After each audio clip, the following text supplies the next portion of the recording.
Hola, ¿ha visto a esta persona? ¿Ha visto a esta persona? ¿Aún está en Egipto? ¿Aún está aquí, en Egipto, o se ha ido? ¿Esta persona está aún en Egipto? Sí. ¿Le han visto antes? ¿Sí? ¿Aún está en Egipto? No. ¿Ya no está aquí? ¿Aún está presente en algunos pequeños lugares? ¿Aquí? No. Quiero decir, no del todo. No. ¿Conoce a esta persona? Se ha ido.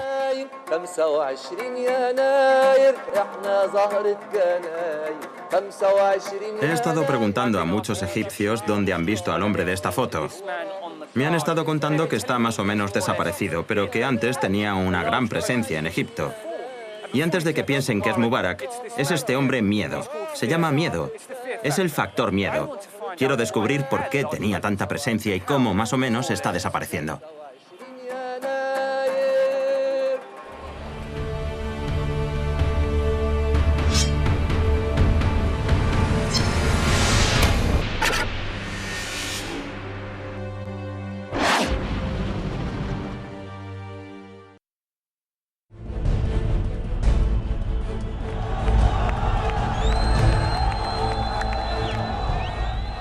El 11 de febrero de 2011, Egipto se liberó de las cadenas de la tiranía y la dictadura. 18 días de revolución triunfaron y acabaron con el dirigente del país. Una sucesión de acontecimientos dentro del país y por todo el mundo árabe nos mostraba a millones de personas en Egipto sublevarse y demandar el final de un brutal régimen.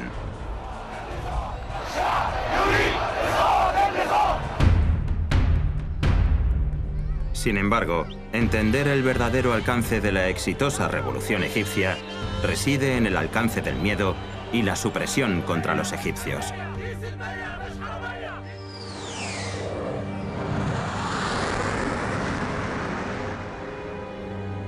Desde el año 1995, Egipto pasó por una época de riesgo de dictaduras militares. Fue en los años 70, en la de Anwar el-Sadat, cuando en Medio Oriente, Egipto hizo un cambio dejando la unidad árabe para formar parte de la hegemonía política occidental. Este cambio de postura fue enormemente impopular y se hizo contra la voluntad de la gente. Sadat fue el que pagó con su vida. Más tarde fue asesinado. Su anterior vicepresidente fue proclamado como el nuevo líder.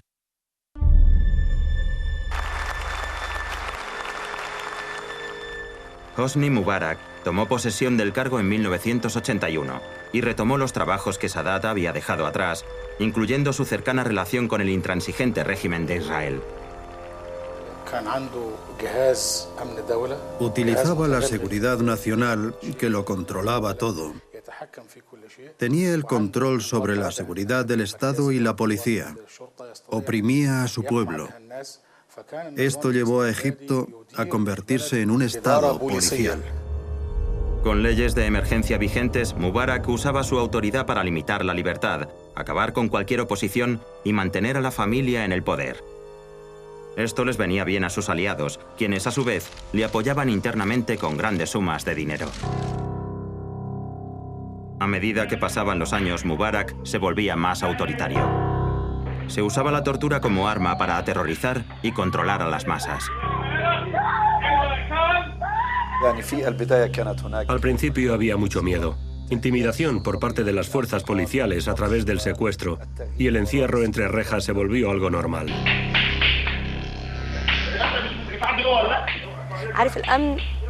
La seguridad del Estado controlaba las actividades de la gente para asustarla. Había miles de personas en prisión. No había razón para que activistas políticos y otros estuvieran presos. Se expusieron a una tortura tremenda. El gobierno transformó Egipto en un estado de terror. Mubarak mantenía su gobierno dejando a la mitad de la población en la pobreza. Y fue el factor miedo el que le hizo creer que podía silenciar a la nación. También se amenazaba frecuentemente a instituciones públicas y privadas para que no cruzaran la línea.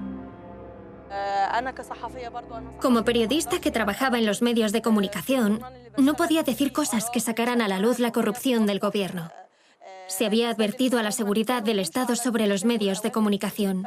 Y si hubiese querido sacar algo contra el gobierno, no habría sido publicado.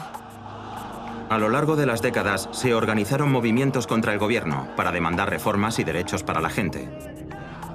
Grupos como Kefaya y 6 de abril organizaron protestas y mítines en la capital y los alrededores. Encontraron un fuerte medio en el que difundían su mensaje. Teníamos un nuevo medio. Un medio donde podíamos decir lo que quisiéramos. Al contrario que en los medios tradicionales. Distribuíamos nuestro mensaje por YouTube, Facebook, Twitter. No había control sobre lo que publicábamos.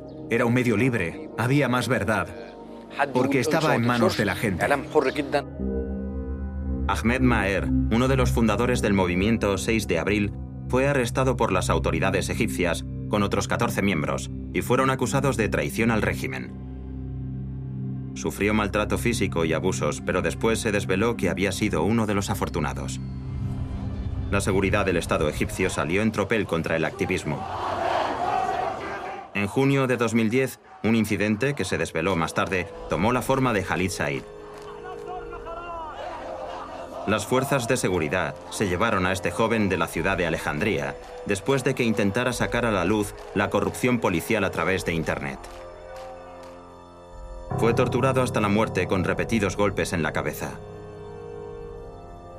Las autoridades egipcias trataron de ocultar la horrorosa muerte de Said, pero la historia comenzó a difundirse por Facebook. La página Todos Somos Said tenía más de 1 millón de seguidores. A medida que crecían los crímenes y la corrupción, había más demandas por un cambio. Las elecciones egipcias de finales de 2010, que habían sido amañadas en cuanto a votos, junto con los ataques de Israel a Gaza y la complicidad de Mubarak en ello, hizo crecer la furia de todos los ciudadanos egipcios. Sin embargo, todos los acontecimientos se quedaron cortos, dando motivos para hacer una revolución. Desde luego, el tema del temor es importante e hizo disminuir el número de participantes activos. Todos los egipcios sabían las terribles condiciones en las que vivían y querían hacer algo, pero existía miedo entre muchos de ellos. En una página en Facebook encontramos cientos de miles de personas que nos apoyaban y decían: «Dios está con vosotros». Sin embargo, en el terreno, solo había unas 5.000 personas. Había miedo a ser maltratado físicamente, encerrado. Había mucho miedo a ser activista político en Egipto.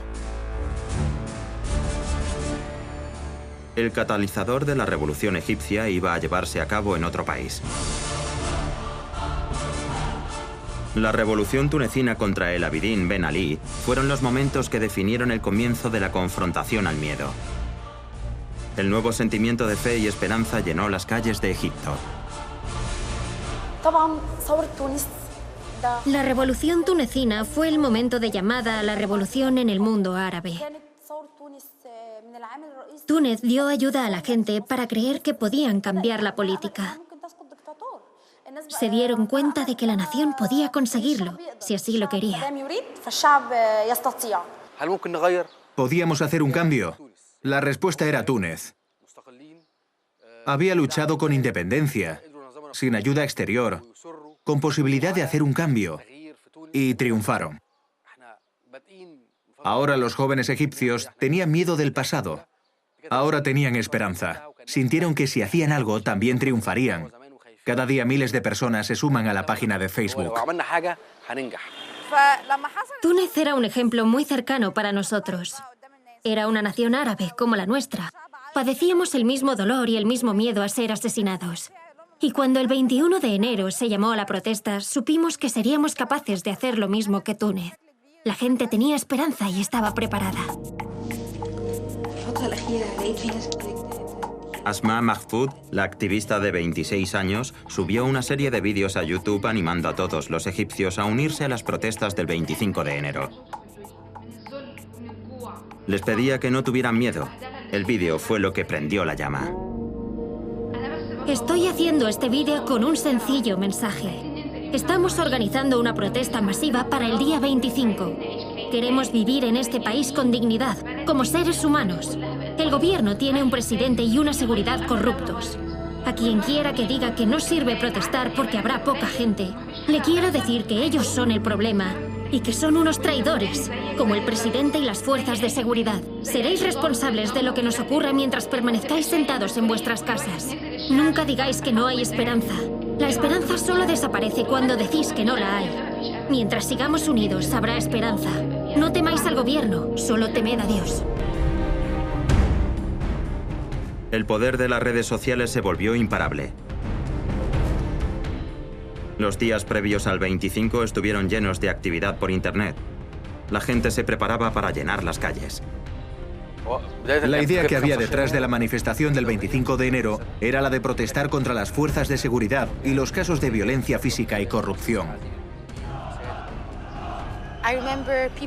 Recuerdo gente a la que conocía caminando, totalmente en estado de shock a causa de los cientos de caras que no habíamos visto nunca antes.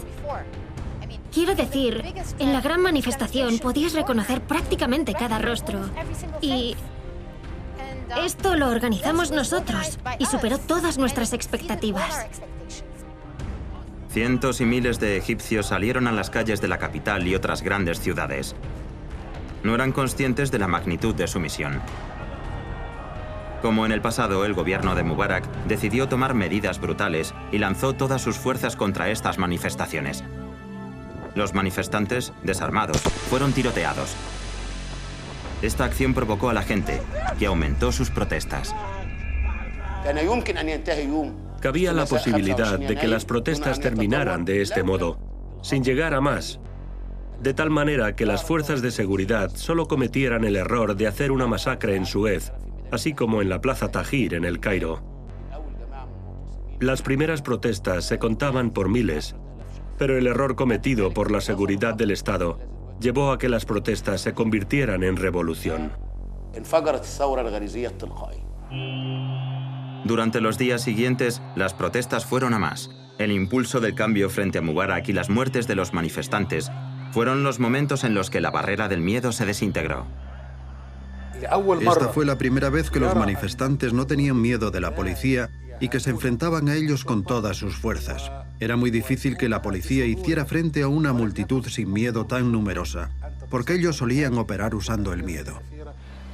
Cuando la gente sintió que había esperanza, salió a la calle y se encontró con que les pegaban e incluso los mataban. Pero sintieron que podían ganar. Esa fue la clave. La presencia de la esperanza hizo que desapareciera el miedo. Con la creciente agitación, Mubarak decidió dirigirse a la nación. Este fue su intento para recuperar el apoyo. Esta gran nación es mi hogar, así como el hogar del resto de los egipcios. He vivido en y para ella, y para defender su tierra, soberanía e intereses. En su tierra yo moriré. La historia nos juzgará a mí y a todos nosotros, a nuestro favor o en nuestra contra. Yo creo que el presidente ha jugado con emociones muy egipcias, utilizando expresiones como querer morir en Egipto. Ha utilizado el miedo de dejarles sin comida, sin pan, y la gente ya no se siente amenazada por cosas como estas. Mubarak trató de poner fin a las manifestaciones, intimidando con la advertencia de que anteriores ciclos de violencia habían causado destrucción y muerte. Se empezó a extender el rumor de que la operación estaba dirigida por una agencia extranjera, urdiendo un plan contra el país. El discurso de Mubarak fue inteligente. Habló de limpiar el país, sin nombrarse más a sí mismo. Fue tan sorprendente que la gente empezó a decir, vale, tranquilicémonos. Dijo que dejaría la presidencia en unos meses. Mubarak siguió intensificando el uso de la fuerza con la esperanza de que se vinieran abajo por la presión para poco después desaparecer. Fue más o menos ahí cuando Mubarak intentó todo lo posible para acabar con la revolución. Justo desde ahí, tiraban piedras contra los manifestantes y amenazaban la vida de las personas. Cargaban contra ellos con furgones policiales. La situación era realmente tensa. Muchos manifestantes temían por sus vidas, pero el miedo a que si se retiraban, la opresión fuera aún mayor, hizo que siguieran resistiendo.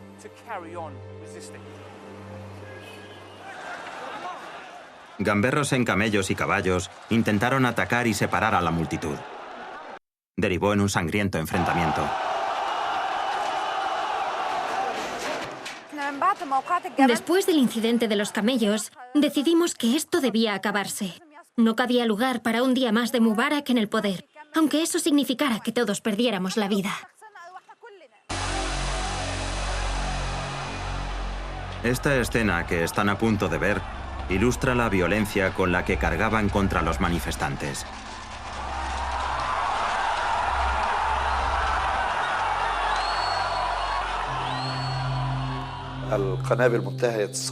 Usaban distintos tipos de armas, además de armas de munición.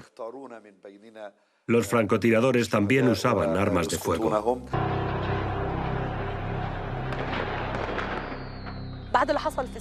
Después de lo que pasó en Suez, Alejandría y otros lugares, la gente había visto mucho derramamiento de sangre, y esto podía ponerse en contra del gobierno. Veían que estas protestas se hacían hueco en los alrededores. Estaban dedicando sus vidas a la revolución. Los manifestantes en esta ocasión se contaban por millones. Mubarak había utilizado todas sus cartas. Hizo un último intento por derrotar a los manifestantes. Intentó hacerlo de forma psicológica. Egipto está pasando por tiempos difíciles, por lo que no es justo que continuemos, ya que causaría más pérdidas y dañaría a nuestra economía. Nunca he buscado conseguir el poder o la popularidad falsa. Confío en que la mayoría de la gente sepa quién es Hosni Mubarak. Me duele ver cómo se me está tratando por parte de algunos de mis compatriotas. El discurso de Mubarak no funcionó. La gente no se creería una palabra esta vez. Estaba claro que tenía que dimitir. Este asesino sale en la televisión y habla sobre aquellos que han sido asesinados. Él es el responsable de sus muertes. Al 11 de febrero se le llamó el Viernes de la Partida. Fue durante los rezos matutinos, justo un día después del último discurso de Mubarak, cuando se hizo el comunicado por el que la gente había estado luchando. Después de rezar por la mañana y por la tarde, algunos manifestantes se habían dirigido al palacio de Mubarak. De repente la gente comenzó a cantar y a bailar. Había mucha felicidad. Yo me quedé parada, sin entender qué podría significar. La mayor alegría llegó del palacio de Mubarak. Las noticias nos sorprendieron. El presidente se había ido.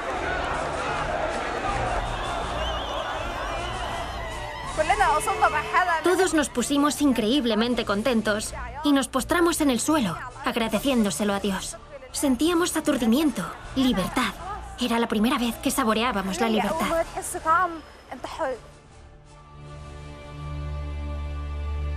Egipto resurgió de las cenizas del estado salvaje y despertó al sentir el aroma a democracia.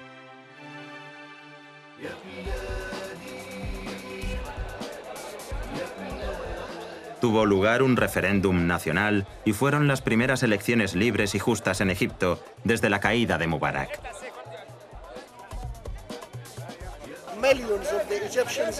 Millones de egipcios están muy emocionados de poder votar hoy.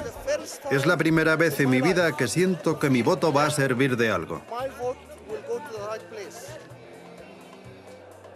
Viví el momento histórico que llevó a millones de personas a votar.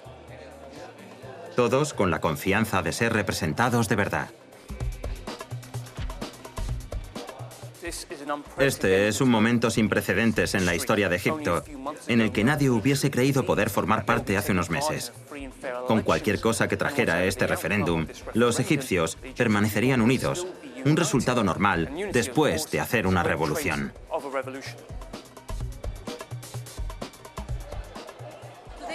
Hoy puedo decir no. No me gusta lo que haces. Debes hacer esto, no lo otro. ¿Y cree que las cosas serán mejores? ¿Cree que habrá más libertad? Sí, lo creo. Está muy bien escoger lo que quieres. Hoy el gobierno respetará lo que la gente decida. Será bueno para ellos.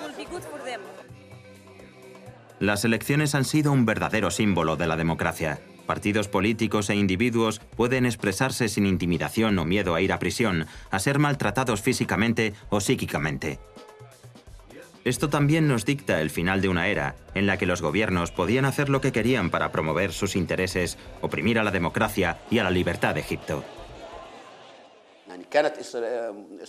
Israel diría, y Netanyahu diría, que Mubarak era un líder estratégico para Israel, el sirviente ideal para Israel, un participante en la guerra contra Palestina o el Líbano. La historia ha terminado. El doctor Abdel fue uno de los mayores críticos de Mubarak. Escribió libros y artículos prediciendo los eventos que tendrían lugar en la Plaza Tahrir. También escribió un libro prediciendo el final de Israel. La visión de que Palestina es una causa árabe, una causa islámica, es correcta. Y hay también una visión de que es una causa nacional para Egipto, un asunto interno. Cualquier gobierno democrático árabe priorizará el interés nacional. Y la presencia de Israel supone una amenaza para algunos países árabes. Hablando sobre las causas de la revolución con 3 estudiantes universitarios, me fijé en una pegatina de Palestina que había en una ventana. Me pregunté qué significaba Palestina para estos jóvenes. Creo que cualquier niño nacido en Egipto lleva a Palestina en su corazón. Para nosotros Palestina es un asunto muy importante. Cuando los egipcios nos sublevamos, no solo lo hicimos por nuestros derechos, sino también por los de los palestinos. A comienzos de este año ha nacido la tercera intifada palestina. La juventud egipcia ha creado una página y grupos en Facebook preparándose para el próximo alzamiento. Ahmed es uno de estos jóvenes. Forma parte de la delegación para acabar con el cerco a Gaza y es también descendiente del gran Salahuddin bin Ayyubi. La situación en Egipto era dura. El régimen de Mubarak era un gran aliado de los sionistas. Mientras estábamos en la Plaza Tahrir durante la revolución, nuestros ojos estaban puestos en Palestina, en Gaza. Ahora tenemos la oportunidad de romper el cerco a Gaza. No es el mismo lugar el Egipto anterior a la revolución que el posterior a la misma. Ahora Egipto es libre y digno. Las protestas aquí, en la Plaza Tahrir, no han decaído, ni tampoco la causa palestina. Muchos creen que la mejor forma de acabar con el cerco a Gaza es crear lazos cada vez más fuertes entre los egipcios y los palestinos para acabar con todos los obstáculos que haya por el camino. Esta no es la última revolución. Esta es la primera revolución. Estamos de camino a más revoluciones que serán más violentas. Sabemos cuándo ocurren terremotos. La hora de los terremotos en Egipto ha llegado. Este es el primer terremoto, pero no el último.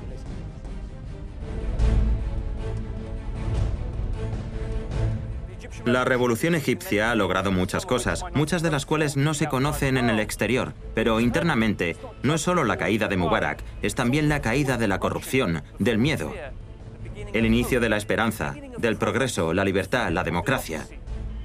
La revolución egipcia es el inicio de un nuevo color en todo el mundo árabe. 2011 se ha convertido en un punto crucial en la historia.